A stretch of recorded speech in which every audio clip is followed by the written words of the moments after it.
Ibadah syukur wilayah lingkup Kecamatan Rantai Bulahan Timur dalam rangka memperingati 77 tahun kemerdekaan RI.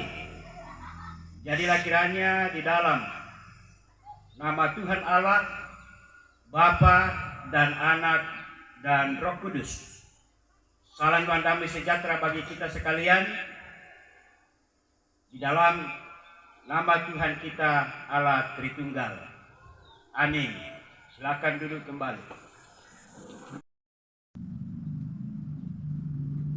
Untuk menjadi bagian pembacaan kita dasar ibadah syukur kemerdekaan bangsa dan negara kita tingkat Kecamatan Rantai Bulahan Timur, dipersiapkan Injil Matius pasal 13 ayat 36 sampai ayat yang ke-43. Injil karangan Matius, kesaksian Matius pasal 13 ayat 36 sampai ayat yang ke-43. Firman Tuhan berbunyi, judul perikop penjelasan perumpamaan tentang lalang di antara gandum. Maka Yesus meninggalkan orang banyak itu lalu pulang. Murid-muridnya datang dan berkata kepadanya, jelaskanlah kepada kami perumpamaan tentang lalang di ladang itu. Ia menjawab katanya, orang yang menaburkan benih baik ialah anak manusia. Ladang ialah dunia. Benih yang baik itu anak-anak kerajaan, dan lalang anak-anak si jahat. Musuh yang menaburkan benih lalang ialah iblis. Waktu menuai ialah akhir zaman, dan para penuai ialah malaikat. Maka seperti lalang itu dikumpulkan dan dibakar dalam api, demikian juga pada akhir zaman Anak manusia akan menyuruh malaikat-malaikatnya, dan mereka akan mengumpulkan segala sesuatu yang menyesatkan dan semua orang yang melakukan kejahatan dari dalam kerajaannya. Semuanya akan dicampakkan ke dalam dapur api.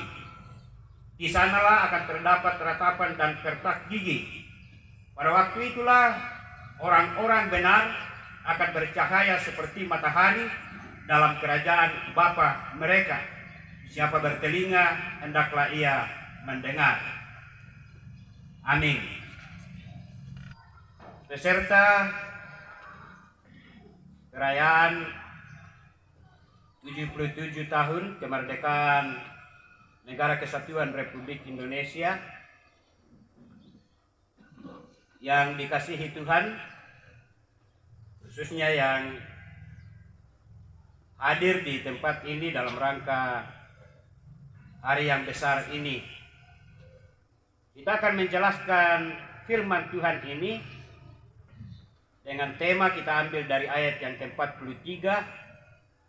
Orang benar akan bercahaya seperti matahari dalam kerajaan Bapa.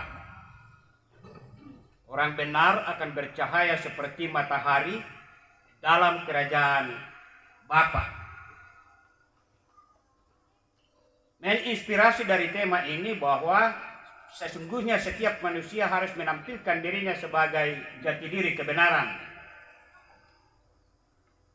Dengannya itu Bapak, Ibu, dan saudara-saudara, berkat kemerdekaan yang diperoleh jika Allah menjadi Bapa Surgawi adalah: pertama, semua janji dalam Alkitab akan menjadi miliknya, sedangkan orang fasik atau jahat akan menagih kutukan-kutukan.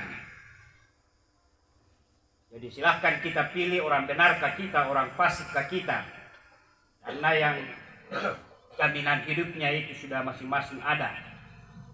Kedua, akan menjadi pemenang meskipun kadang gagal dan kalah dalam menghadapi perang melawan tantangan. Karena dengan iman orang percaya mengalahkan dunia. Yang ketiga, Tuhan akan mengirimkan setiap saat tanda kasih-Nya sebagai pendorong, sebagai semangat, karena menjawab doa dan kelapangan hati orang percaya melakukan kewajiban-kewajiban iman. Sehingga ada banyak kewajiban, kita jangan bosan.